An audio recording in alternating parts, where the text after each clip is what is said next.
दोस्तों, आज आप सुनेंगे R.L. स्टीवेंसन के लिखे पूरी दुनिया भर में मशहूर नॉवल ट्रेजर आइलैंड का दूसरा भाग। इसका पहला भाग सुनने के लिए ऊपर आई बटन पर क्लिक करें। तो आइए शुरू करते हैं कहानी द ट्रेजर आइलैंड हिंदी में। हमारी यात्रा शुरू हो गई। पहली रात काफ़ी हलचल रही। जमींदार की पहचान के लोग काफ़ी उत्साह में थे। वो जमींदार को बधाइयाँ देते रहे और यात्रा की सफलता की कामना करते रहे। मैं भी बाकी सभी लोगों के साथ रात भर जागता रहा। लोग उत्साह के साथ गा रहे थे। बहुत सारे लोग अपनी अपनी लालटेनें रात के अंधेरे में हिला रहे थे।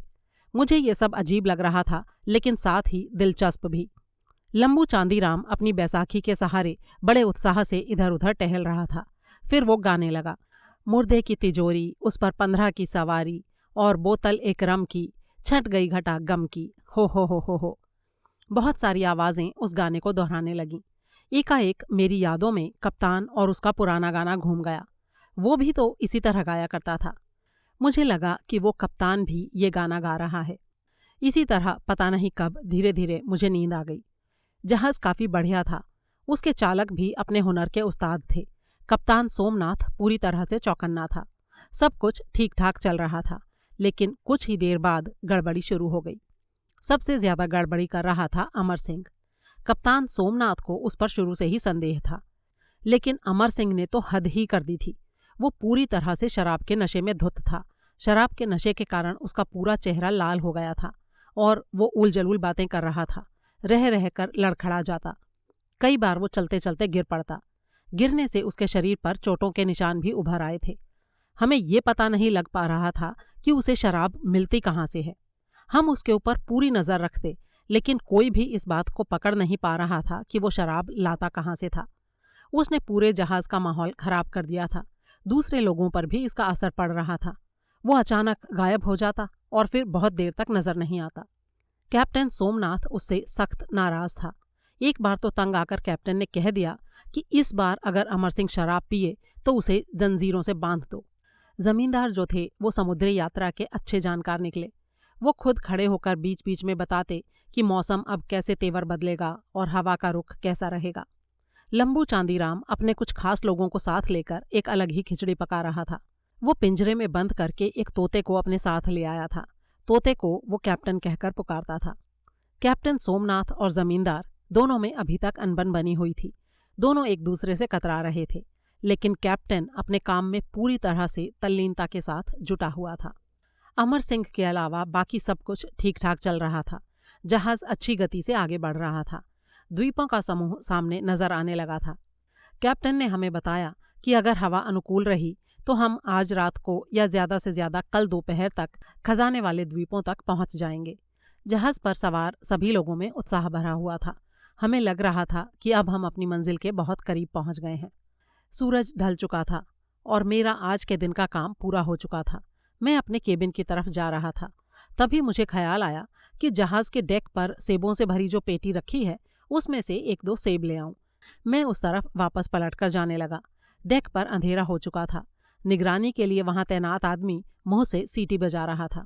समुद्र की लहरों की आवाज़ के अलावा बस उसकी सीटी की आवाज़ ही सुनाई दे रही थी। मैं सेबों की पेटी के पास पहुंचा और जब मैंने उसे टटोल कर देखा तो वहां एक भी सेब बाकी नहीं था। मैं चुपचाप वहीं बैठ गया और समुद्र की लहरों का धीमा और संगीतमय शोर सुनने लगा। बैठे बैठे मेरी झपकी लग गई। तभी पास ही किसी भारी भरकम आदमी के बैठने की आवाज़ सुनाई दी। मेरी नींद खुल गई और मैं थोड़ा डर भी गया। उठकर भागने की तैयारी कर ही रहा था कि वो आदमी कुछ बोलने लगा। ये आवाज़ लंबू चांदीराम की थी। मैं सांस रोककर चुपचाप वहीं दुबक कर उसकी बात सुनने लगा। मन ही मन मैं ईश्वर से प्रार्थना कर रहा था कि वो मुझे देख न ले। मैं अभी उसकी 2-4 बातें ही सुन पाया था कि मेरा शरीर डर के मारे कांपने लगा। मुझे लगा कि जहाज़ पर सवार सभी लोगों का जीवन खतरे में है। चूंकि केवल मुझे ही इस बात की भनक लग पाई थी कि कोई षड्यंत्र रचा जा रहा है, इसलिए मैं ही लोगों को इसकी सूचना दे सकता था। लेकिन अभी तक मैंने पूरी बात तो सुनी ही नहीं थी। अगला अध्याय। लंबू चांदीराम एक नौजवान नाविक से कह रहा था, लगता है भाग्य इस बार हमारा साथ देगा। उस बार जब हम लोग इस टापू की तरफ रवाना हुए थे तो कैप्टन मैं नहीं फुलवा था। वही फुलवा डाकू जिसके नाम से सारे लोग कांपते थे। तब मैं फुलवा के नीचे काम करता था। उस बार की यात्रा में चली गोलियों से पीलूराम की आंखें चली गई थीं और मेरी टांग जाती रही थी। वही पीलूराम आगे चलकर गिरोह का अंधा सरदार बना था। मैंने उस जहाज को खून में नहाते और फिर सोने के भंडार के साथ समुद्र में डूबते हुए देखा था, लेकिन मैं किसी तरह से बच निकला था। मैंने सोने के 900 सिक्के भी अपने लिए बचा लिए थे। वो आज भी मेरे बैंक में सेफ रखे हैं। नौजवान नाविक ने सवाल किया, फुलवा के गिरोह के बाकी लोग कहाँ गए? पीलूराम और कप्तान तो मारे गए, कुछ और भी मर खप गए। जो बच गए थे उनमें से बहुत सारे इसी जहाज पर सवार हैं। देखें इस बार क्या क्या करतब दिखाते हैं वो सब। तुमसे मैं यही कहूँगा कि इस काम में अपना जी जान लगा देना। मैंने तुमको खास तौर पर चुना है। मेरे कहने पर चलोगे तो जिंदगी भर ऐश करोगे। ये सारी बातें सुनकर मेरे तन बदन में आग लग गई, लेकिन मैं उस समय बहुत ही असहाय था। मन महसूस कर चुप रह गया। अगर मैं कुछ भी कहता तो वे मुझे वहीं मार डालते। थोड़ी देर बाद चांदीराम ने फिर से कहा, देखो, जहाज पर सवार इन नाविकों की जिंदगी बड़ी मुश्किल और कठोर होती है। इनका भाग्य भी समुद्र में तैरते जहाज की तरह डांवाडोल रहता है। समुद्र की यात्रा के दौरान ये लोग लड़ाकू मुर्गों की तरह खाने पीने और मेहनत में जुटे रहते हैं। जब यात्रा पूरी करके लौटते हैं तो इनको अच्छा पैसा मिलता है, लेकिन अधिकतर लोग उसे मौज मस्ती में लुटा देते हैं। फिर जब जेब खाली हो जाती है तो फिर से किसी सफ़र पर निकल पड़ते हैं। लेकिन मैं और लोगों की तरह नहीं करता। मैं पैसे को बचा कर रखता हूँ। मैं अब 50 साल का हो गया हूँ। इस बार की यात्रा के बाद मेरे पास इतना पैसा हो जाएगा कि मैं सारी उम्र एक इज्जतदार आदमी की तरह जिंदगी बिता सकूंगा। वैसे तो मैं काफ़ी आराम से ही रह रहा हूँ।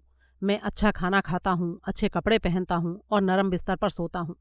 हाँ, जब समुद्र की यात्रा पर होता हूँ तो ये सारी सुविधाएं नहीं मिल पाती। कुछ दिन कठोर तपस्या करनी पड़ती है। मैंने जीवन में बड़ा संघर्ष किया है। शुरुआत तो मैंने एक साधारण से नाविक के रूप में की थी। बस यूं समझ लो, ठीक उसी तरह से जैसे तुम अपनी शुरुआत आज कर रहे हो। नौजवान ने जवाब में कहा, सच पूछिए तो ये काम ना मुझे बिल्कुल भी पसंद नहीं है, लेकिन अब आपने जो कुछ बताया है उससे लगता है कि आपके साथ जुड़कर मेरा भी बेड़ा पार हो जाएगा। मैं अब पूरे जी जान से इस काम में जुट जाऊंगा। आपको वचन देता हूँ, आपके इशारे पर जान की बाजी लगा दूंगा। लंबू चांदीराम उसकी ये बातें सुनकर खुश हो गया। उन दोनों की इस बातचीत से मुझे भनक लग गई कि दाल में कुछ काला है और कि ये दोनों नाविक नहीं बल्कि समुद्री लुटेरे हैं। उनकी बातचीत से ये भी पता चल गया कि कुछ और लोग भी उनके साथ हैं। हो सकता है कि उनमें पहले भी इस तरह की बातचीत हुई हो। ये तो सिर्फ एक संयोग था कि इस बार उनकी बातचीत मुझे सुनाई पड़ गई। इसी बीच चांदीराम ने सीटी बजाई और एक आदमी दौड़ता हुआ वहां पर आ पहुंचा। चांदीराम ने उसकी तरफ इशारा करते हुए नौजवान से कहा, ये दीनू है, इस जहाज का रसोइया। ये अपना खास आदमी है। युवक ने रसोइये से पूछा, अरे ये बताइए कि हम लोग कब तक इस तरह इंतजार करते रहेंगे? इस कैप्टन सोमनाथ को मैं अब और ज्यादा नहीं झेल सकता। मैं जल्द से जल्द उसके केबिन में दाखिल होने वाला हूँ ताकि उसके पास रखे बढ़िया खाने के सामान और महंगी शराब पर हाथ साफ कर सकूं। चांदीराम ने उसे डांटते हुए कहा, तुम सिर्फ सुनोगे और जैसा मैं कहता हूँ वैसा ही करोगे। अपने दिमाग का इस्तेमाल बिल्कुल नहीं करोगे। कैप्टन सोमनाथ को हम सबसे आखिर में हाथ लगाएंगे। वो एक बहुत ही बढ़िया कैप्टन है। जहाज को सुरक्षित चलाने का हुनर उसके पास मौजूद है। और सुनो, इस जहाज पर सवार डॉक्टर और जमींदार के पास खजाने का नक्शा है। अगर उन्हें शक हो गया तो वो नक्शे को कहीं गायब कर देंगे, शायद नष्ट भी कर दें। इसलिए नक्शे के सहारे उनको खजाने तक पहुंचने दो। जब खजाना जहाज में लाद दिया जाए और लौटने की यात्रा आधी तय हो जाए, तब हम अपना काम शुरू करेंगे। उन सब के ऊपर हम लोग एक साथ धावा बोलेंगे और उस धावे का नेतृत्व मैं करूंगा। सारा काम बहुत ही सोच समझकर और योजनाबद्ध तरीके से करना होगा। रसोइये ने कान खुजाते हुए कहा, तो क्या हम लौटते वक्त उन सबको बांधकर जहाज में छोड़ देंगे? चांदीराम ने तुनकते हुए उत्तर दिया, ये सब कुछ तुम मेरे ऊपर छोड़ दो। मैं फुलवा डाकू जैसा मूर्ख नहीं हूं कि इन सबको जिंदा छोड़ दूंगा।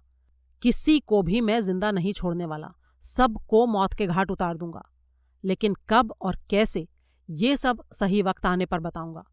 तब तक इंतजार करो और चुप रहो और अपने मुंह बंद रखो, आंखें और कान खुले रखो। मेरी तो बस एक ही इच्छा है, मुझे वो मुच्छड़ जमींदार चाहिए। उसकी हत्या मैं अपने हाथों से करूँगा और उसकी मूछें उखाड़कर उनसे अपने जूते पोंछूंगा। बड़ा ताप देता रहता है अपनी मूछों को। चलो खैर, ये सब काम करने में तो अभी देरी है। अब तुम लपक कर जाओ दीनू, और मेरे लिए सेब लेकर आओ। दीनू उठकर खड़े होने को तैयार ही हुआ था कि ठीक उसी वक्त किसी ने उसे रोक दिया। नौजवान ने कहा, अरे गोली मारो उन सड़े हुए सेबों को, ये तो बढ़िया शराब पीने का टाइम है। चांदीराम ने रसोइये को नया आदेश दिया, दीनू, ये लो शराब के स्टोर की चाबी, जाओ और फौरन रम की बोतलें लेकर यहाँ वापस आओ।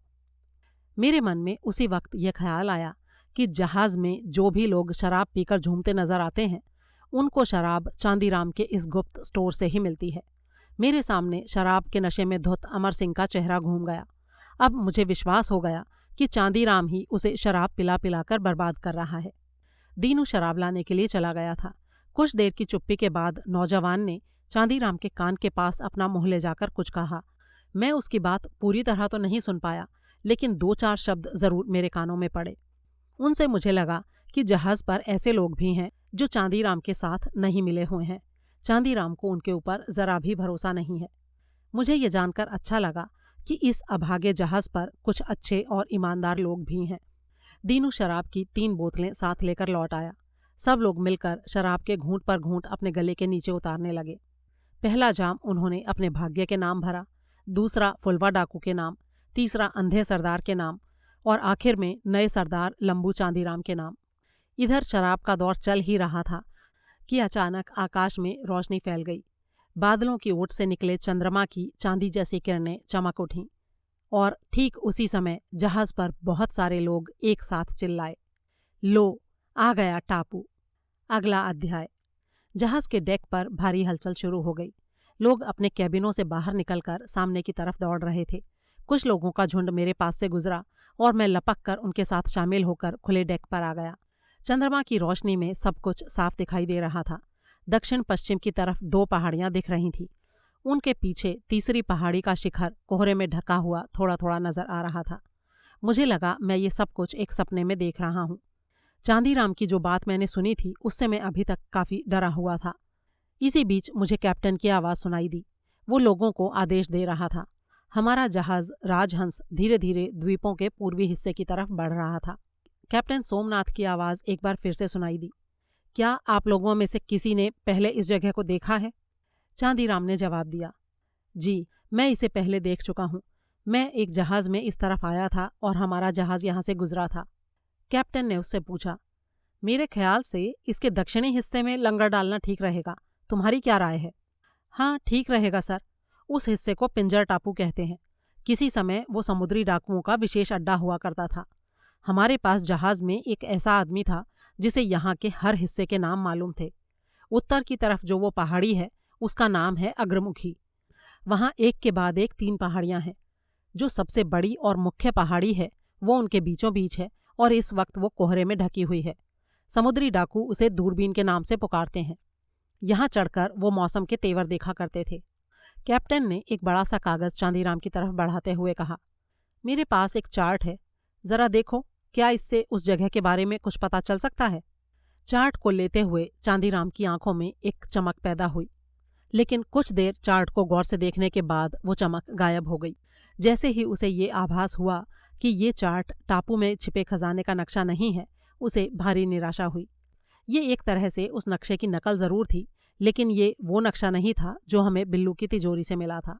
अपनी निराशा को बड़ी ही चतुराई से छुपाते हुए उसने कहा, जी हाँ, हम सही जगह पर पहुंच गए हैं। ये देखिए, ये वो जगह है जहां लंगर डाला जा सकता है। यहाँ पर समुद्री तूफानों का जहाज़ पर कोई असर नहीं पड़ता। जिस धैर्य और ठंडे दिमाग से चांदीराम ने टापू के बारे में अपनी जानकारी बताई थी, उसे देखकर मुझे बड़ी ही हैरानी हुई। मैं समझ गया कि ये लंबू बहुत ही घुटा हुआ बदमाश है। फिर जब वो मेरे नज़दीक आया तो मैं भीतर ही भीतर डर से कांप उठा। उसकी क्रूरता और दोगलेपन को देखकर मुझे उससे डर लगने लगा था, लेकिन फिर भी मैं निश्चिंत था कि उसे इस बात का पता नहीं था कि मैंने चुपचाप उसकी सारी बातें सुन ली थीं। उसने मेरे कंधे पर अपना हाथ रख दिया और बोला, तुम्हारे जैसे लड़के के लिए ये जगह बड़ी ही दिलचस्प रहेगी। तुम्हें यहाँ बड़ा मज़ा आएगा। तुम समुद्र के किनारे सैर कर सकते हो, पेड़ों पर चढ़ सकते हो और जंगली बकरियों का शिकार भी कर सकते हो। सच पूछो तो यहाँ आकर मेरा मन भी इन पहाड़ियों पर दौड़कर चढ़ने का कर रहा है। मैं ये भी भूल गया हूँ कि मेरी एक टांग लकड़ी की है। अगर तुम्हारा इस टापू पर कहीं जाने का मन करे तो इस बूढ़े चांदीराम को याद कर लेना। इतना कहकर वो वहां से चला गया। तभी डॉक्टर ने मुझे अपने पास बुलाया। वो अपना पाइप नीचे अपने केबिन में भूल आए थे और चाहते थे कि मैं जाकर उसे ले आऊं। मैंने उनके पास पहुंचते ही बहुत धीरे से कहा, डॉक्टर साहब, मुझे आपसे बहुत ज़रूरी बात करनी है।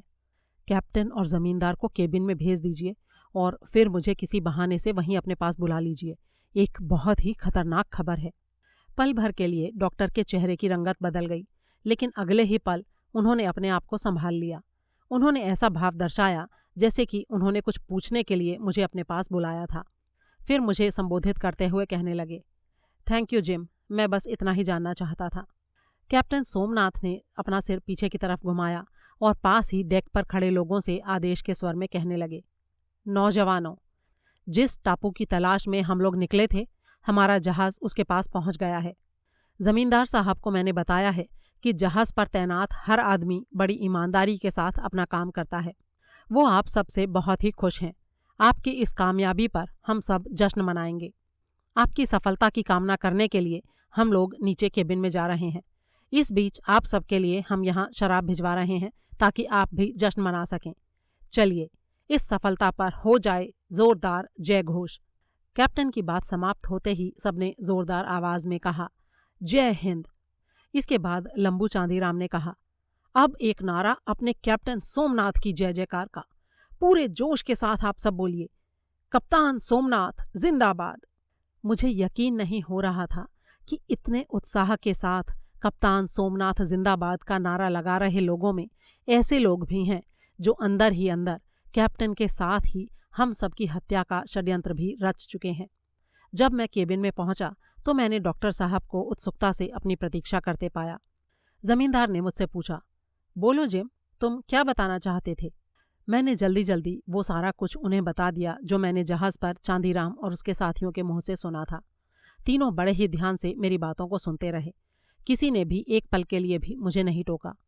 फिर डॉक्टर ने मुझसे कहा, जिम, इधर कुर्सी पर आकर बैठ जाओ। जमींदार ने कैप्टन से कहा, आप सही थे कैप्टन, मैं ही गलत था। मैं अपनी बेवकूफ़ी पर बहुत शर्मिंदा हूँ। अब बताइए, आपका क्या आदेश है? कप्तान ने गंभीर स्वर में कहा, समय को बातों में नष्ट नहीं होने देना चाहिए।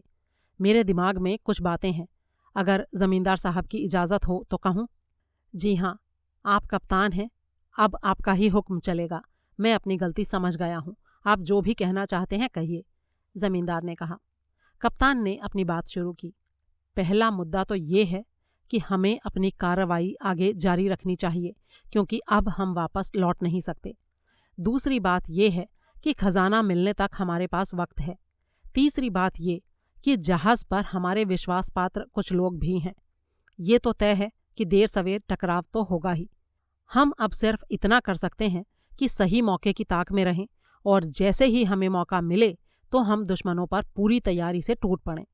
मेरे ख्याल से जमींदार साहब के घरेलू नौकरों पर तो हम भरोसा कर ही सकते हैं, डॉक्टर ने बीच में टोकते हुए कहा। बहुत संभव है कि जमींदार साहब जिनको अपना आदमी समझकर साथ लाए हैं, उनको चांदीराम ने ही पहले से उनके पास लगवा रखा हो। वो बहुत ही शातिर आदमी है। तब तो इन हालातों में सबसे पहले ये ज़रूरी हो गया है कि हम भरोसे के आदमियों की शिनाख्त करें, कप्तान ने कहा। डॉक्टर ने सुझाव दिया, इस मामले में जिम सबसे ज़्यादा मदद कर सकता है, क्योंकि बहुत से लोग इससे काफ़ी खुले हुए हैं। मैं अपने आप को काफ़ी असहाय और डरा हुआ महसूस कर रहा था, लेकिन फिर भी फौरन इस काम में जुट गया। पूरी जांच पड़ताल करने के बाद मैं इस नतीजे पर पहुंचा कि 26 में से केवल 7 लोग हमारी तरफ हैं, यानी 19 के मुकाबले में 7, और उनमें से भी एक बच्चा। अगला अध्याय। अगले दिन सवेरे मैं जैसे ही डेक पर पहुंचा, टापू बहुत साफ और एकदम नए रूप में नजर आ रहा था। हवा थम चुकी थी और हमें ताजगी का अनुभव हो रहा था। हम टापू के दक्षिण पूर्वी हिस्से से बस आधा मील दूर रह गए थे। टापू का एक बड़ा हिस्सा पेड़ों से ढका हुआ था। बीच बीच में धरती भी दिखाई दे रही थी। कई पहाड़ियों पर पेड़ थे, लेकिन कुछ पहाड़ियाँ बिल्कुल खाली थीं, एकदम गंजे सिर की तरह। उनके बीच थी वो पहाड़ी जिसका नाम दूरबीन रखा गया था। वो सबसे ऊपर सिर उठाए खड़ी थी। उसकी बनावट बहुत ही अजीब थी। हमारा जहाज राजहंस समुद्री लहरों के थपेड़ों से काफी हिल रहा था। उसका एक एक अंग जैसे चटक रहा था। कभी कभी जोरदार लहरों के थपेड़े उसे कुछ दूर उछाल भी देते। सूरज तेजी के साथ चमक रहा था और काफी गर्मी भी हो गई थी। अचानक मेरा जी घबराने लगा। सच पूछिए तो मुझे टापू में छिपे खजाने से नफरत सी होने लगी थी। चूंकि हवा बिल्कुल थमी हुई थी, इसलिए जहाज को लंगर डालने के लिए आगे ले जाने में काफी मुश्किल हो रही थी। जहाज को एक जगह खड़ा करके हमें टापू की धरती तक नावों से पहुंचना था। नावें समुद्र में उतार दी गईं। मैं भी एक नाव में सवार हो गया। हमारी नाव के कमांडर का नाम था आशुतोष। वो बुरी तरह से झुंझलाया हुआ था और अंट-शंट कुछ बड़बड़ा भी रहा था। मुझे लगा कि अब तक पूरे डिसिप्लिन में काम कर रहे लोग टापू के सामने आते ही कुछ बेकाबू से होने लगे हैं। पहली बार मुझे लगा कि सिर्फ चांदीराम ही उस पूरे इलाके को अच्छी तरह से जानता है। वो जानता था कि कहाँ पर पानी गहरा है, कहाँ पर उथला है, कहाँ पानी के अंदर छोटी बड़ी चट्टानें हैं। जहाज को जहाँ पर लंगर डालने के लिए ले जाया गया वो सपाट और रेतीली जगह थी। जैसे ही हमने लंगर फेंके, टापू पर भारी हलचल हुई।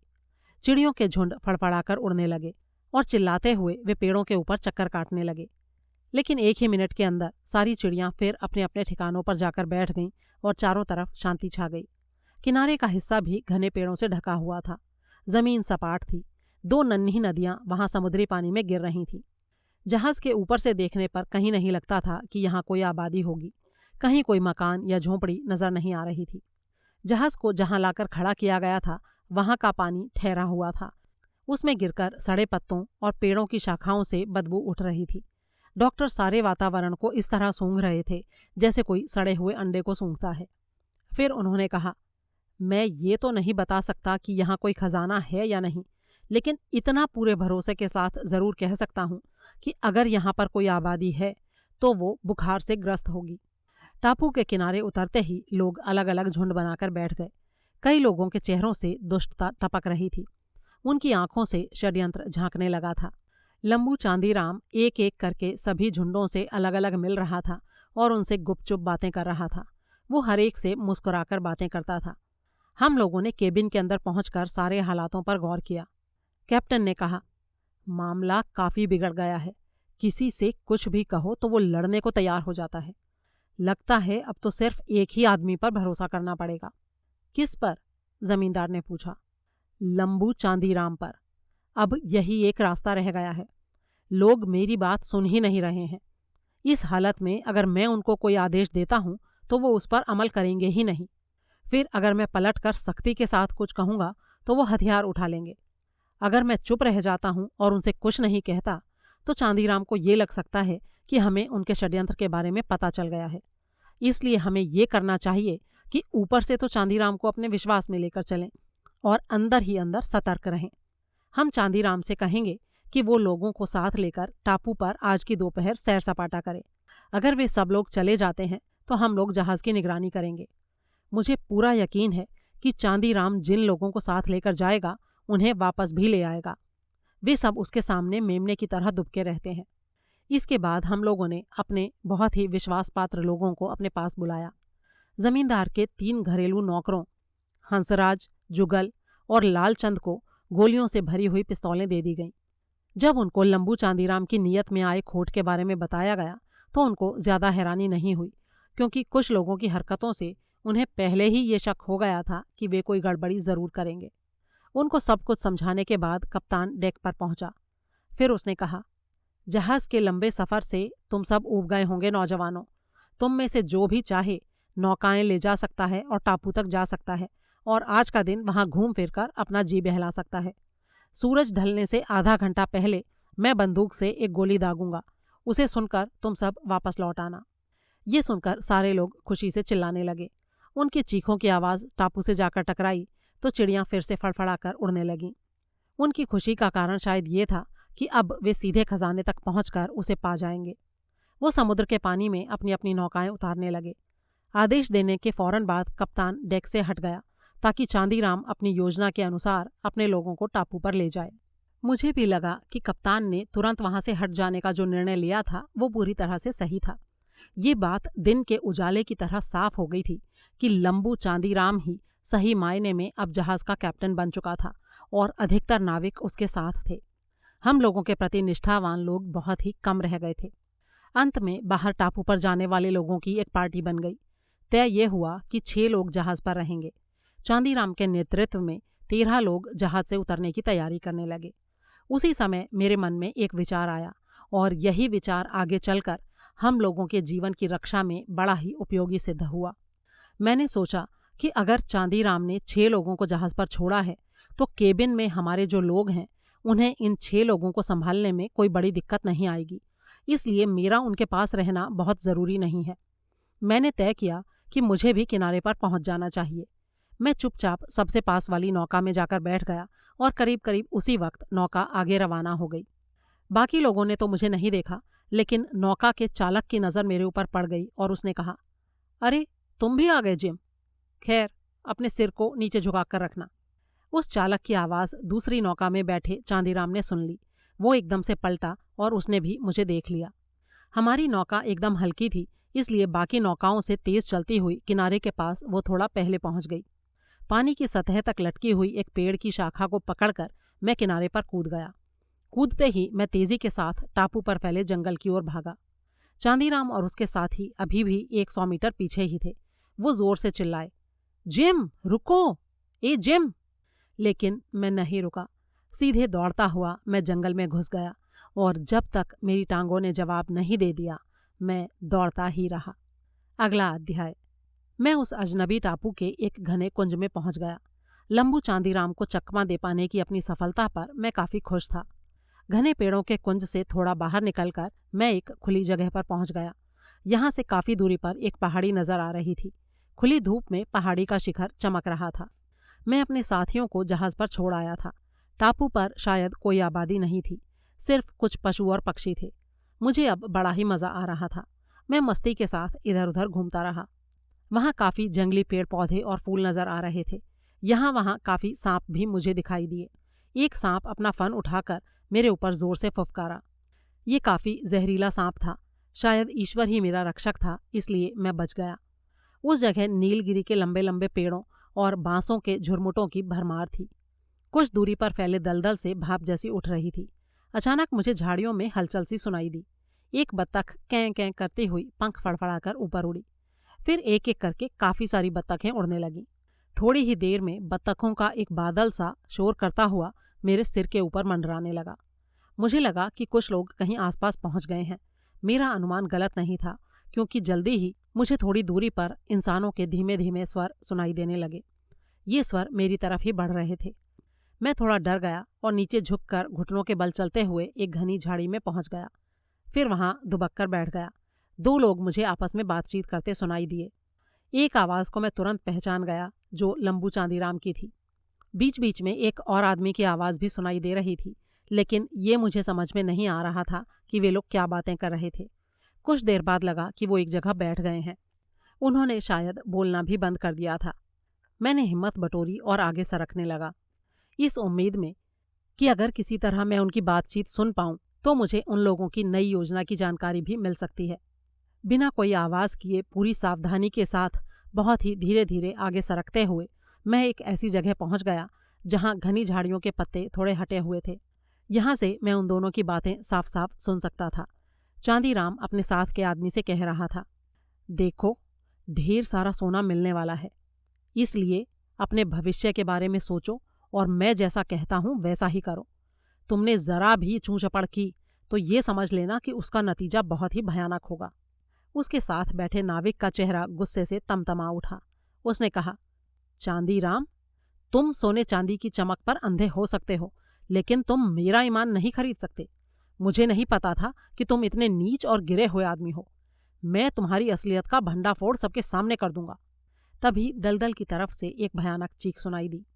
एक बार फिर ढेरों पक्षी फड़फड़ाते हुए हवा में उड़ने लगे और कुछ पलों बाद ही फिर से खामोशी छा गई। परिंदे अपने ठिकानों पर लौटने लगे। उसी समय वो नाविक उछलकर चांदीराम की गर्दन पर लपका। चांदीराम ने फुर्ती से एक कदम पीछे हटते हुए कहा, बेवकूफ़ी मत करो नौजवान। उस युवक ने कहा, सच सच बताओ चांदीराम, ये चीख किस आदमी की थी? ये चीख थी उस राम बिसाल की, जो डॉक्टर और जमींदार का खास आदमी था। बहुत समझाया था हमने उसे, लेकिन मान ही नहीं रहा था। कहता था जिसका नमक खाया है उससे गद्दारी नहीं करूंगा। अब निभाए अपनी वफादारी कयामत तक। मर गया साला। चांदीराम ने व्यंग्य की मुद्रा में कहा। युवक का चेहरा गुस्से से लाल हो गया। तुमने एक ईमानदार और सच्चे इंसान को मार डाला चांदीराम। तुम्हारे और मेरे संबंध बहुत पुराने हैं, लेकिन तुम्हारा असली चेहरा मुझे आज नजर आया है। मैं तुमसे नफरत करता हूँ। आज से तुम्हारा और मेरा रिश्ता बिल्कुल खत्म। और ये भी सुन लो कि मैं अपने कैप्टन से गद्दारी कभी नहीं करूँगा।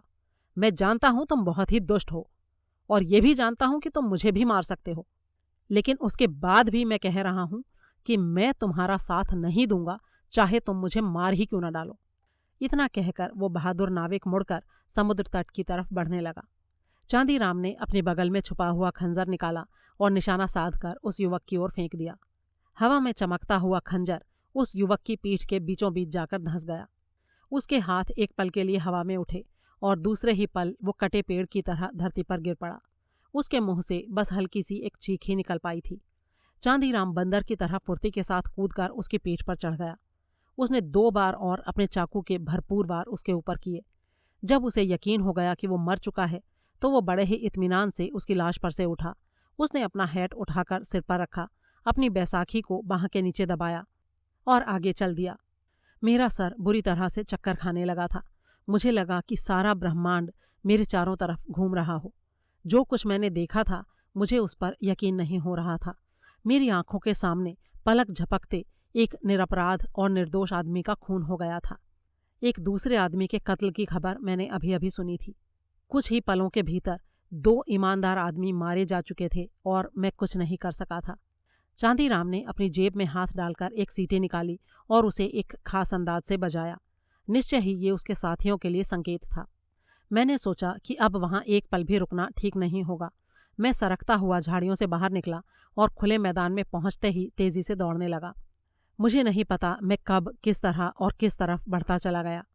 मुझे ये भी नहीं पता कि कब लौटने का संकेत देने वाली गोली छूटी और कब लोग नौकाओं में सवार होकर जहाज की तरफ लौट गए। मैं तो बस दौड़ ही रहा था। जब मेरे पांव थके तो मैंने देखा कि मैं एक पहाड़ी की तलहटी में खड़ा हूँ। उस पहाड़ी के पीछे 2 और पहाड़ियाँ थीं और आसपास घने पेड़ खड़े थे। उन पेड़ों से जंगली लताएं लिपटी हुई थीं। जब मैंने चारों तरफ नज़र दौड़ाई तो एक अनजाना सा डर मेरे सीने में धीरे धीरे उतरने लगा और मुझे लगा कि बर्फ की एक महीन सी मीनार मेरे गले से नीचे उतरकर मेरे दिल में ठंडे चाकू की तरह चुभ रही है। अगला अध्याय। मैं टापू पर भटकता हुआ जब पहाड़ी के पास पहुंचा तो बहुत बुरी तरह से थक चुका था।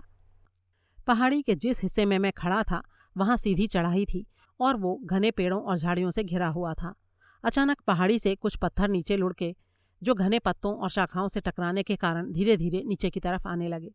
मैंने तुरंत ऊपर की तरफ देखा। मुझे लगा कि एक जीव उछलकर चीड़ के एक बड़े से पेड़ के पीछे छिप गया है। मुझे लगा कि उसके शरीर पर बड़े बड़े बाल थे और वो छोटे भालू जैसा कोई जानवर था। मैं पहले से ही थका और सहमा हुआ था। उस वीरान टापू पर उस विचित्र से जीव ने मुझे और भी डरा दिया। वो अजनबी जीव मुझे चांदीराम से भी ज्यादा खतरनाक दिखाई दे रहा था। मुझे लगा कि अब वहाँ रहना ठीक नहीं होगा, इसलिए मैं वापस जहाज की तरफ चल दिया। मैं मुड़ मुड़कर बीच बीच में पीछे भी देखता जा रहा था। अभी मैं कुछ दूर ही चला था कि वो जीव मुझे फिर से नजर आया। एक लंबा चक्कर काटकर वो मेरे सामने से गुजर गया। वो एक पेड़ से कूदकर दूसरे पेड़ पर जा रहा था। बीच बीच में वो 2 टांगों पर दौड़ता हुआ भी दिखाई दे जाता। मैंने जब ध्यान से उसे देखा तो मुझे लगा कि वो कोई जानवर नहीं बल्कि कोई इंसान होना चाहिए। लेकिन अगर वो इंसान था तो निश्चय ही वो बड़ा ही विचित्र इंसान था। मेरे मन में ख्याल आया कि वो आखिर मेरा पीछा क्यों कर रहा था। क्या वो मुझे मारना चाहता था? मैं चुपचाप एक जगह पर खड़ा हो गया और अपने बचाव के बारे में सोचने लगा। तभी मुझे याद आया कि मेरे पास एक पिस्तौल भी थी। इससे मेरी थोड़ी हिम्मत बंधी। मैंने जेब में रखे पिस्तौल को टटोला और हिम्मत के साथ उसकी तरफ बढ़ा। मैं अभी कुछ ही कदम चला था कि वो चीड़ के पेड़ के पीछे से निकलकर सामने आ गया। कूदकर वो मेरे सामने घुटनों के बल बैठ गया और उसने भिखारी की तरह अपने हाथ मेरे सामने फैला दिए। मैं ठिठक कर वहीं खड़ा हो गया और मैंने पूछा, कौन हो तुम? वो बड़ी ही दीनता से कहने लगा, मेरा नाम बेनी माधव है। पिछले 3 सालों से मैंने यहाँ पर ना तो किसी इंसान को देखा है और ना ही मैं किसी से कोई बात कर पाया हूँ।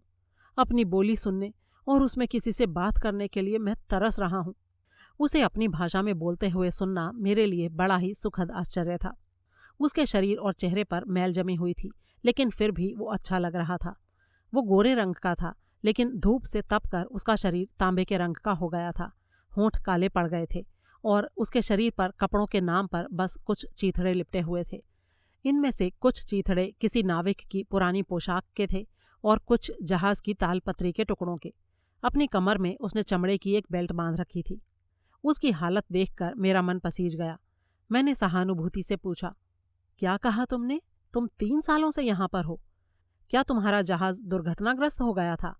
नहीं मेरे नन्हे दोस्त, मेरा जहाज डूब गया था। तुमने एक कहावत सुनी होगी कि बेड़ा गर्क हो गया। बस यही समझ लो कि मेरा भी बेड़ा गर्क हो गया था। 3 साल पहले मुझे यहाँ छोड़ दिया गया था। तब से मैं जंगली फल, मछलियाँ और बकरी का मांस खाकर जिंदा हूँ। बकरियाँ यहाँ पर बहुत मिलती हैं, लेकिन 3 सालों से मुझे दाल भात और रोटी नसीब नहीं हुई। मैं अच्छे खाने के लिए तरस गया हूँ। क्या तुम्हारे पास पनीर का एक आध टुकड़ा है? मैं कई दिनों से सपने में देख रहा हूँ कि मेरे सामने पनीर परोसा जा रहा है, लेकिन जब मैं उसकी तरफ हाथ बढ़ाता हूँ तो वो गायब हो जाता है। मैंने उसे दिलासा देते हुए कहा, अगर मैं किसी तरह जहाज पर लौट गया तो तुम्हारे लिए ढेर सारा पनीर ला कर दूंगा। अच्छा ठीक है, तुम्हारा नाम क्या है? मेरा नाम जिम है, मैंने उसे बताया। अच्छा जिम, मैं तुम्हें अपनी राम कहानी सुनाता हूँ। यहाँ जो 3 साल मैंने बिताए हैं ना, वो बहुत ही बुरे थे। मैं एक अकेला इंसान और ये वीरान टापू। तुम समझ सकते हो मैंने एक एक पल यहाँ कितने तकलीफ में गुजारा होगा।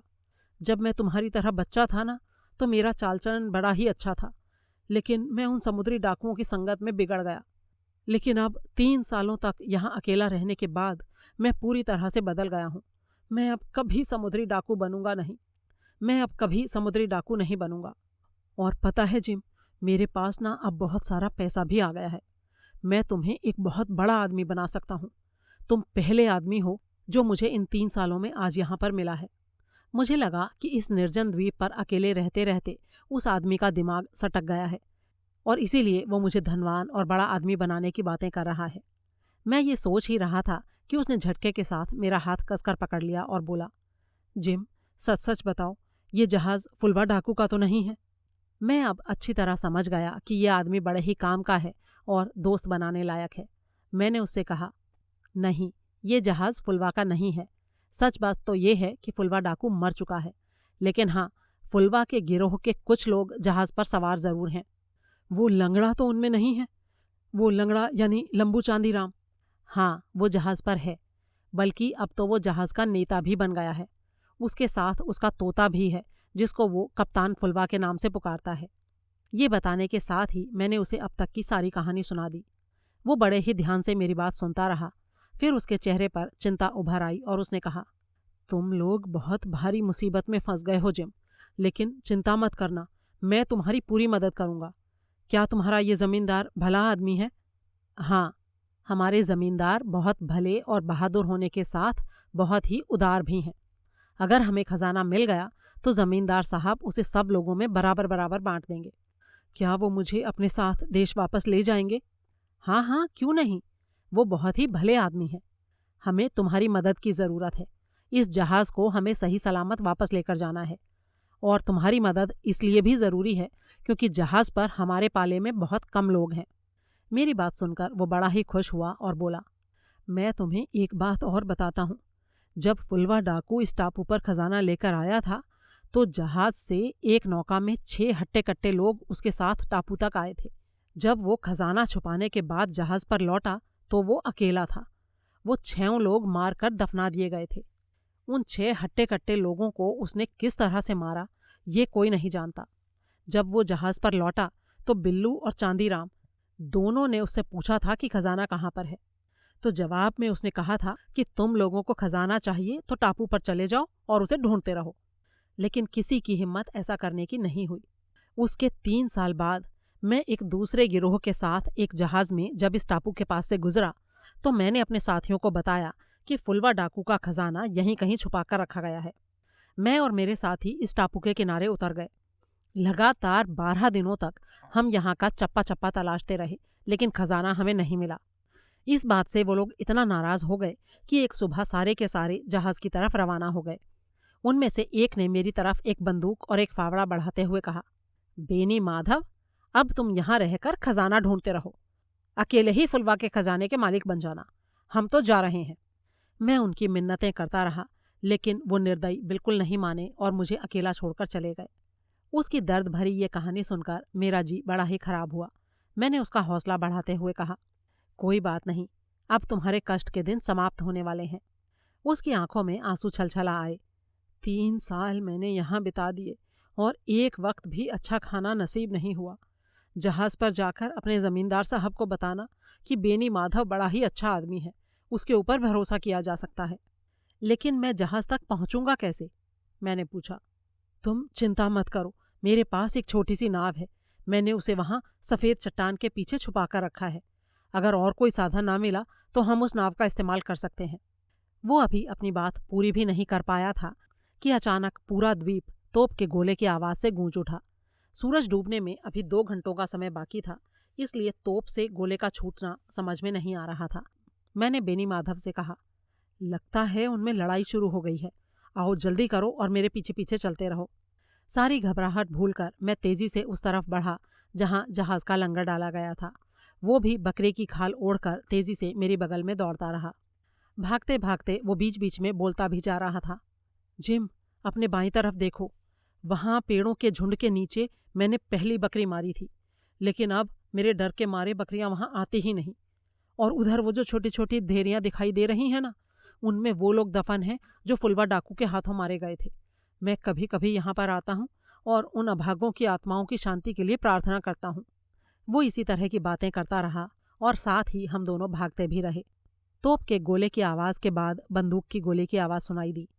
करीब 5 मिनट के बाद मुझे 2 फरलांग की दूरी पर अपना झंडा फहराता हुआ दिखाई दिया।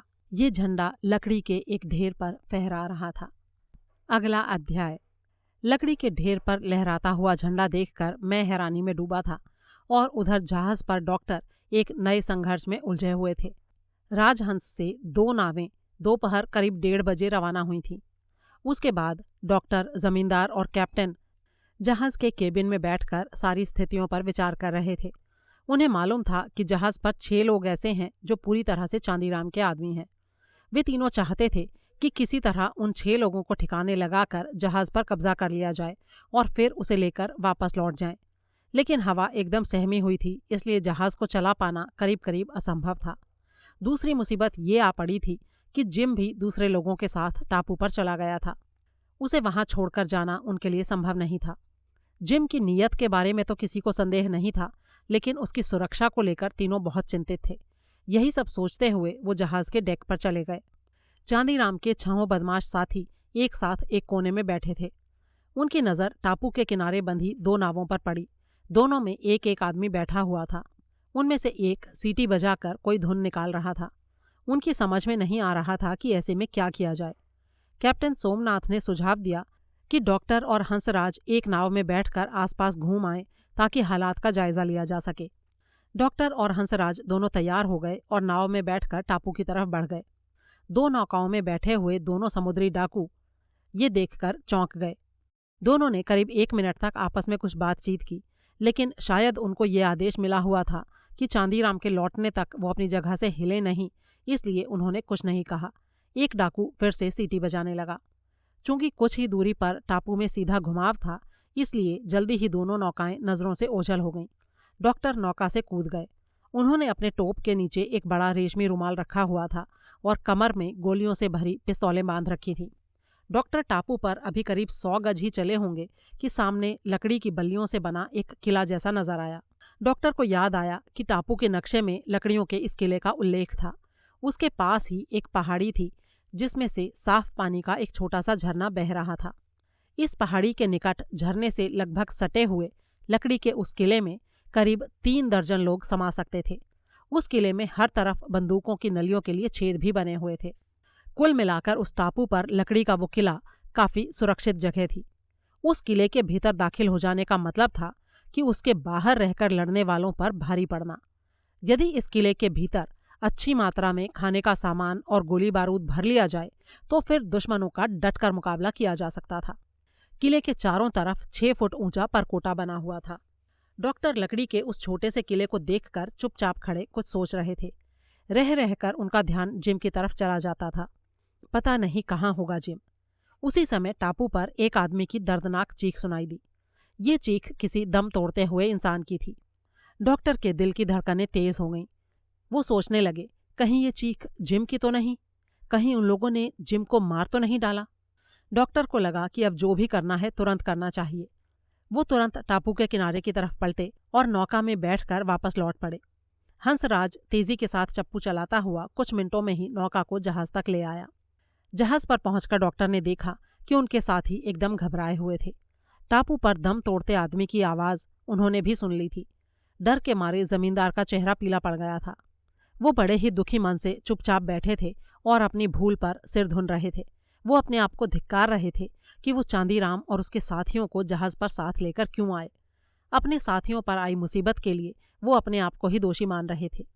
कप्तान सोमनाथ ने एक कोने में बैठे हुए चांदीराम के 6 आदमियों की तरफ इशारा करते हुए कहा, देखिए, एकदम बाईं तरफ जो आदमी बैठा है वो इस काम में एकदम नया है। शायद पहली बार वो किसी जहाज पर इस तरह के काम पर आया है, क्योंकि जैसे ही उसने टापू पर उस दर्दनाक चीख को सुना वो एकदम से हड़बड़ा गया और जहाज से नीचे समुद्र में गिरते गिरते बचा।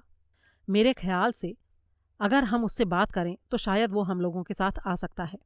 डॉक्टर ने कप्तान को अपनी सारी योजनाएं समझा दी। लालचंद को केबिन और डेक के बीच निगरानी रखने के लिए कह दिया गया। उसके पास 3-4 बंदूकें रख दी गईं।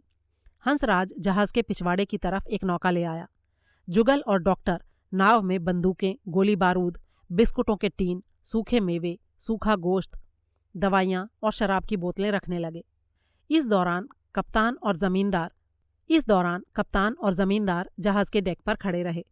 कप्तान ने दूरबीन लगाकर टापू पर नजर दौड़ाई और फिर कड़कती आवाज में चांदीराम के 6 आदमियों से कहा, तुम लोग चुपचाप बिना हिले डुले वहीं बैठे रहना। हम दोनों के हाथों में गोलियों से भरी 2 पिस्तौलें हैं और लालचंद के पास 4 बंदूकें हैं। ये समझ लो, अगर किसी ने हल्का सा भी इशारा कहीं किया तो अगले ही पल वो मौत की नींद सुला दिया जाएगा। इस चेतावनी के बाद उनमें से किसी ने भी कोई गड़बड़ी नहीं की। तब तक नौका में जितना भी संभव हो सकता था जरूरी सामान भर लिया गया। जुगल और डॉक्टर जहाज से उतरकर नौका में सवार हो गए। हंसराज पूरी स्पीड से नौका को टापू की तरफ खेने लगा। चांदीराम के वो 2 आदमी जो एक एक नौका में बैठे हुए थे चुपचाप उनको देखते रहे। सीटी बजाने वाले डाकू की सीटी फिर से बंद हो गई थी। जैसे ही डॉक्टर के साथी टापू के तीखे मोड़ के पास पहुंचे, उनमें से एक आदमी नौका से कूदकर टापू की तरफ बढ़ा और देखते ही देखते डॉक्टर के साथी की नज़रों से ओझल हो गया। नौका जल्दी ही किनारे जा लगी। वे लकड़ी के उस किलेनुमा मकान की तरफ बढ़े। नौका का सारा सामान वे लोग उस किलेनुमा मकान में ले जाकर रखने लगे। फिर जुगल को सामान और किले की निगरानी के लिए छोड़कर डॉक्टर और हंसराज नौका में सवार होकर वापस लौटे। इसी तरह नौका में सामान भर भर कर 3-4 चक्कर उस किले तक लगाए गए। 2 नौकरों को निगरानी के लिए किले में बैठा दिया गया और डॉक्टर फिर से नौका लेकर जहाज की तरफ लौट आए। जमींदार जहाज के पिछवाड़े की खिड़की से झांकता हुआ नौका का इंतजार कर रहा था। उधर फिर से नौका में सामान लादा जाने लगा। खाने के सामान के साथ ही हथियार और गोली बारूद रखना भी बहुत ज़रूरी था। वो सब नौका में भर लिया गया। उन्होंने दूर से फेंक कर मारने वाला एक एक चाकू भी अपने पास रख लिया। जो हथियार, गोली बारूद और खाने का सामान वे लोग नौका में साथ नहीं ले जा सकते थे, उसे उन्होंने समुद्र में फेंक दिया ताकि चांदीराम के साथियों के लिए कुछ बचा न रहे। लालचंद डेक से उतरकर नौका में सवार हो गया। नौका अब चलने के लिए तैयार थी। उसी समय कैप्टन ने उन 6 लुटेरों को संबोधित करते हुए ऊंची आवाज में कहा, क्या तुम लोग मेरी आवाज़ सुन रहे हो? उधर से कोई जवाब नहीं आया। कैप्टन ने फिर से कहा, इब्राहिम, क्या तुम्हें मेरी आवाज़ सुनाई दे रही है? मैं इस जहाज़ को छोड़ रहा हूँ और इस जहाज़ का कैप्टन होने के नाते मैं तुम्हें आदेश देता हूँ कि तुम भी मेरे साथ आ जाओ। मैं जानता हूँ कि तुम दिल के साफ और नेक आदमी हो। मेरे हाथ में घड़ी है, मैं तुम्हें 30 सेकंड का टाइम देता हूँ। उसी समय कुछ शोर सुनाई दिया। गाली गलौज और हाथापाई शुरू हो गई, लेकिन इब्राहिम अपने आप को उनकी पकड़ से छुड़ाकर कप्तान की तरफ उसी तरह दौड़ पड़ा जैसे मालिक की सीटी की आवाज़ सुनकर स्वामी भक्त कुत्ता दौड़ पड़ता है। उसके गाल पर ताज़ा जख्म का निशान था और उससे खून बह रहा था। जहाज के पास पहुंचते ही उसने कहा, मैं आपके साथ हूं सर, आपका हर आदेश मानूंगा। अगले ही पल कप्तान और इब्राहिम नौका में कूद गए। डॉक्टर और हंसराज पहले से ही उसमें बैठे हुए थे। नौका तेजी से किनारे की तरफ बढ़ी, लेकिन वो अभी किनारे तक पहुंच भी नहीं पाई थी कि एक नई घटना घट गई। अगला अध्याय। दूसरी तरफ जिम बड़ी ही हैरानी के साथ लकड़ी के किले को देख रहा था और इधर डॉक्टर छोटी नौका से सामान लाद लाद कर टापू तक पहुंचा रहा था। नाव के 4 खेप तो सही सलामत आ चुके थे, लेकिन 5वां खेप थोड़ा अलग प्रकार का साबित हुआ। 5वीं बार जब नौका को भरा गया तो 2 बातें गड़बड़ हो गईं। पहली बात तो ये कि नाव में सामान ज़रूरत से थोड़ा ज़्यादा भर लिया गया, और दूसरी बात ये कि इस खेप में जमींदार, लालचंद और कैप्टन के साथ कुल 5 लोग सवार थे। नाव इतना सारा बोझा ढो पाने में असमर्थ हो रही थी। एक तीसरी मुसीबत ये भी थी कि हवा भी उल्टी दिशा में चल रही थी, इसलिए नौका को उस जगह पर नहीं ले जाया जा सका जहां से सारा सामान उतारकर लकड़ी के किले तक आसानी से पहुंचाया जा सकता। खतरा इस बात का भी था कि नाव पर किसी भी वक्त समुद्री डाकू हमला कर सकते थे। नाव उस जगह से ज्यादा दूर नहीं थी जहां चांदीराम के 2 साथी नावों में बैठकर निगरानी कर रहे थे, इसलिए तुरंत कुछ किया जाना बहुत जरूरी था। नाव को डॉक्टर चला रहे थे और लालचंद उनकी मदद कर रहा था। डॉक्टर ने कैप्टन सोमनाथ से कहा, सर, मैं नाव को लकड़ी के किले के पास तक ले जाने में असफल हो रहा हूँ। समुद्र की लहरें इतनी तेज हैं कि वो इसे रह रहकर पीछे ढकेल रही हैं। क्या आप इसे किनारे तक ले जाने की कोई तरकीब बता सकते हैं? कप्तान ने कहा कि इस हालत में तो कुछ भी नहीं किया जा सकता, इसलिए बेहतर ये होगा कि हम उसे समुद्र में डुबा दें। हमने सोचा कि कुछ कोशिश और कर ली जाए। हवा भी कुछ थमती हुई दिखाई दी। हम फिर से जोर लगाकर नाव को आगे बढ़ाने लगे। वो नया नाविक भी उन लोगों का हाथ बटाने लगा था जो कैप्टन के कहने पर चांदीराम का साथ छोड़ आया था। इसी बीच एकाएक कप्तान की आवाज़ आई, डॉक्टर, जरा पीछे मुड़कर उस तोप को देखो। जहाज से सामान उतारकर नौका से टापू तक पहुंचाने में तल्लीन वो सारे लोग ये भूल गए थे कि जहाज पर एक तोप लगी है और उसमें गोला बारूद भी है। उन्हें इतना भी ध्यान नहीं रहा कि जब जहाज पर सिर्फ चांदीराम के ही लोग रह जाएंगे तो वो उस तोप का इस्तेमाल उनके खिलाफ कर सकते हैं। जहाज पर अब 5 लोग थे। वो तोप के मुंह पर लगे ढक्कन को उतार रहे थे। तोप चलाने वाला आदमी, तोपची इसराइल, अब तोप के पास खड़ा था। ये देखते ही डॉक्टर ने नाव को सीधा सबसे पास के किनारे की तरफ बढ़ाना शुरू कर दिया, लेकिन इस तरह वो सब जहाज के ठीक सामने पहुंचकर तोप के निशाने पर आ गए। कप्तान ने पूछा, आप लोगों में से सबसे अच्छा निशानेबाज कौन है? डॉक्टर ने कहा, जमींदार साहब से अच्छा निशानेबाज भला कौन हो सकता है? तो ठीक है जमींदार साहब, आप तोप के पास खड़े उन दोनों लोगों पर निशाना लगाइए। जमींदार ने बंदूक में गोलियां भरकर निशाना साधना शुरू कर दिया। कैप्टन ने आदेश दिया, आप सब लोग ध्यान रखें कि जिस टाइम जमींदार साहब गोली चलाएंगे आप सब अपने हाथ ऊपर उठा लेंगे ताकि नाव स्थिर हो जाए और हिले डुले नहीं। कप्तान ने हाथ खड़े किए और बाकी लोगों ने भी पतवार चलाने बंद कर दिए। नाव का संतुलन बना रहे इसलिए 2 लोग एक किनारे की तरफ झुक गए। उधर जहाज पर चांदीराम के लोग तोप को खींचकर ऐसी जगह पर ले आए थे जहां से नाव पर गोले दागना आसान था। इब्राहिम ने बताया कि तोप के पास जो आदमी इस वक्त खड़ा था वो काफ़ी अच्छा निशानेबाज था। जमींदार ने निशाना साधकर फायर किया, लेकिन वो आदमी एकदम चौकन्ना था। वो तेज़ी से नीचे झुक गया और गोली उसके ठीक पीछे खड़े आदमी को जा लगी। उस आदमी की चीख वातावरण में गूंज गई। उसके साथ ही जहाज के अंदर तो शोर मच ही गया, टापू से भी काफ़ी सारे लोगों के चिल्लाने की आवाज़ें सुनाई दी। कुछ डाकू पेड़ों के पीछे से निकलकर किनारे पर आ गए। वो बहुत ही फुर्ती के साथ अपनी नौकाओं में सवार हो रहे थे। डॉक्टर ने घबराए स्वर में कहा, अरे देखिए, उनकी नावें इसी तरफ आ रही हैं। कप्तान ने जवाब दिया, अगर हम किनारे तक नहीं पहुंच पाते हैं तो समझ लो सारा खेल खत्म हो गया। अब इस नाव को डुबा देने के अलावा हमारे पास और कोई चारा नहीं है। एक नाव उन लोगों की तरफ तेजी से बढ़ती दिखाई दी। गनीमत ये थी कि अचानक हवा के अनुकूल हो जाने से उनकी नाव भी रफ्तार पकड़ चुकी थी। इसी बीच एक जोरदार लहर ने डाकुओं की नाव को अच्छा खासा झटका दिया और उनकी रफ्तार कुछ देर के लिए थम गई। लेकिन तोप के पास खड़े लोग अब फिर से निशाना साध रहे थे। उन्होंने अपने उस साथी की तरफ देखने की ज़रूरत ज़रा भी महसूस नहीं की थी जो गोली लगने से जहाज पर गिर पड़ा था। वो मरा नहीं था और धीरे धीरे रेंग रहा था। नाव पर अब ये पक्का फैसला कर लिया गया कि नाव को उलट दिया जाए। जमींदार ने कहा, सब लोग तैयार हो जाओ नाव को उलटने के लिए। ठीक उसी वक्त कप्तान ने जोर से चेतावनी के स्वर में कहा, रुको, एकदम से थम जाओ। कप्तान और लालचंद ने पूरी ताकत के साथ नाव को झटका देकर कुछ पीछे किया और ठीक उसी पल तोप के गोले की आवाज़ आई। तोप का गोला नाव को नहीं लगा और उन लोगों के सिर के ऊपर से होकर गुजर गया, लेकिन उसका धमाका इतना ज़बरदस्त था कि सब दहल गए। तोप के गोले से जो कंपन हुआ उससे नाव एकदम से पलट गई, लेकिन जहां पर वो पलटी वहां पानी बहुत ही उथला था। जब कप्तान और डॉक्टर खड़े हुए तो पानी बस उनके घुटनों तक ही था। उन लोगों को कोई बड़ा नुकसान तो नहीं पहुंचा था, लेकिन उन्हें दुख इस बात का था कि खाने का बहुत सारा सामान पानी में चला गया था। उनके पास इतना समय नहीं था कि उसे पानी से बाहर निकालकर लकड़ी के किले तक ले जाते। फिर बहुत सा गोला बारूद भी पानी में डूब गया था।